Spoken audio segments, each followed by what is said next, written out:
What's up, everyone? Welcome to Program Your Remote. Today I'm going to show you how to get your Ford Mustang started if your key fob dies. Whether that be a dead battery with the key fob or some other issue, I'm going to show you how you can still get your car started. This is a 2020 Mustang here, but it will be the same on several different years. So I've taken the battery out of this key fob to demonstrate.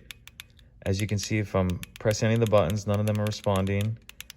If I try to start the vehicle,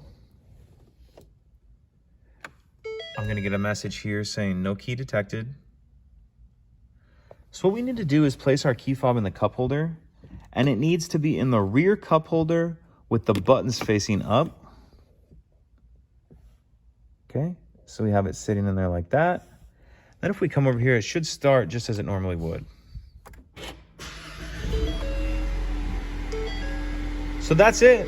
Pretty simple. If you have any questions, please let me know. If you could take a second to like and subscribe, it helps us out and I'd appreciate it. Thank you.